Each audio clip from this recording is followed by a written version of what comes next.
Hello hi నమస్తే welcome to మన 9 news.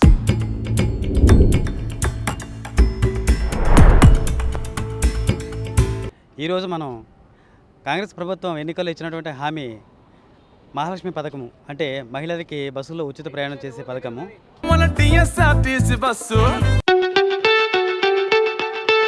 Congress ప్రభుత్వం వచ్చిన తర్వాత ఆ రోజున వారు ఇచ్చిన 6 గ్యారెంటీల్లో భాగంగా మొట్టమొదటగా మాకే అవకాశం ఇవ్వడం జరిగింది. మహిళలకు ఉచిత ప్రయాణం అనేసి వారు 7వ తారీఖున ప్రమాణ స్వీకారం చేసి అనౌన్స్మెంట్ చేశారు. 9వ తారీఖు మధ్యాహ్నం 2 గంటలకి మహిళల ఉచిత ప్రయాణ పథకాన్ని రాష్ట్ర వ్యాప్తంగా ఉన్న 97 డిపోలలో మేము అమలుపరచడం జరిగింది. ఇప్పుడు నిధులు అనేది మీ ప్రభుత్వం ఏ రకంగా ఇస్తుంది సార్? అదంతా కూడా హెడ్ ఆఫీస్ వాళ్ళు చూసుకుంటారు, కార్పొరేట్ ఆఫీస్ విషయం కాబట్టి దాని మీద మాకు అంత అవగాహన ఉండదు. మాకు ఎటువంటి ఇబ్బంది అయితే లేదు. ఆర్టీసీ బస్ డ్రైవర్ వెనకాల మనకి ఫస్ట్ ఎయిడ్ బాక్స్ కనిపిస్తుంది కదా సార్. సో ఆ ప్లేస్ లో ఇప్పుడు డ్యూటీలో ఉన్న కండక్టర్ల మీద డ్రైవర్స్ మీద మీరు కొట్లాడితే ఇది కేసు వద్దని చెప్పి ఒక వార్నింగ్ బోర్డు పెట్టారు. అది ఎందుకు కొత్తగా వచ్చింది సార్ ప్లేస్ లో?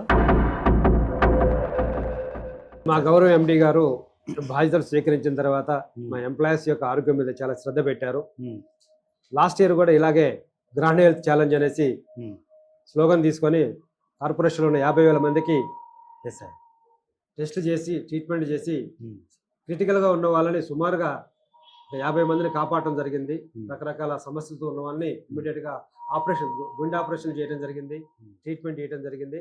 అదే విధానాన్ని ఇప్పుడు కూడా మళ్ళీ కంటిన్యూ చేస్తున్నారు. ఇప్పుడు ఈ మధ్య ఒక రూమర్ వచ్చింది సార్, ఈ మహిళల ఫ్రీ పథకం అనేది ఆపేస్తారు లేదంటే హాఫ్ టికెట్ పెడతారన్న ఒక రూమర్ సర్క్యులేట్ అవుతుంది. సో దాని మీద మీ అభిప్రాయం సార్?